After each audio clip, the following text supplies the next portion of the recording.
Okay, sige kaibigan. Walang eksaktong sagot dyan eh. Depende kasi yan sa tao tsaka sa sitwasyon. Okay, pero sige, sagutin natin. Depende yan sa tao at sitwasyon niya. Kung ikaw yung iniwan tapos hindi mo pa inayos yung sarili mo, hindi mo pa ginarap yung opportunity para magbago, mas sigitan yung dati mong ikaw, kuhain yung best version mo, so talagang walang mangyayari sa'yo at hindi ikaw yung mas magiging masaya. Okay? Pero sige, sasagutin natin yan direct to the point tong sagot ko sa'yo kaibigan ha. Doon muna tayo sa iniwan kaibigan. Sakit talaga yan. May craving dyan. Craving means talaga magdadalamhati ka dyan. Magkakaroon ng trust issues yung tao at laging itatanong niya sa sarili niya, kulang ba ako? Long-term process para makawala sa ganitong sitwasyon. Pero kapag nagawa ng maayos yung process, siya yung mas may chance na mas maging masaya. Bakit? Dahil wala siyang guilt. Wala siyang guilt na dala-dala. Wala siyang inaantay o nag-aantay na karma para sa kanya. Once na maka-move on ang iniwan at niloko, mas nagiging masaya sila at mas nagkakaroon sila ng peace dahil alam nila sa sarili nila na hindi sila ang nanakit. Nagets mo? Doon tayo sa pangalawa kaibigan. Sanang iwan at nagloko. Sanang iwan at nagloko naman, oo, parang panalo yan kaibigan. Kasi nakuha nila yung gusto at pabor sa kanila.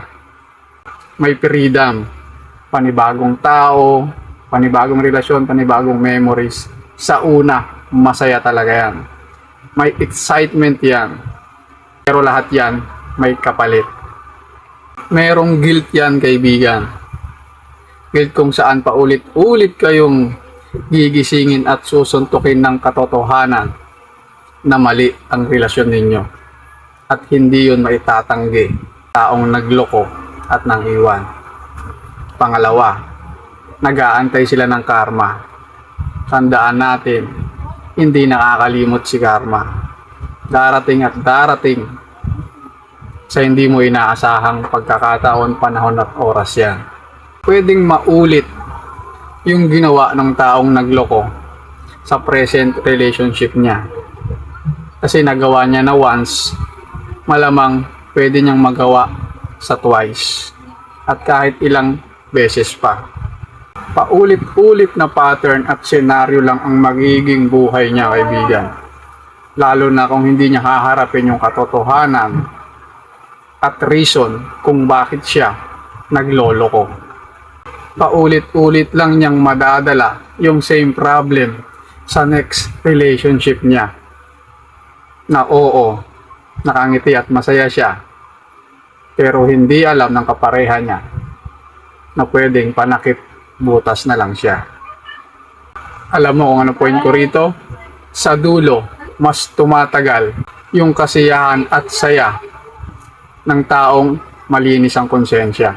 Hindi usapan dito kung sino yung nang iwan o iniwan. Ang usapan dito ay yung pagiging mabuting tao mo. Matuto ka sa nakaraan, maging mabuti at magbago. Matutong magpatawad at patawarin ang sarili. Dahil sa huli, mas masarap pa rin talaga ang buhay at mabuhay nang alam mong wala kang kaaway at wala kang sinaktan na iba. So yun lang kaibigan, sana nagets mo. Adios.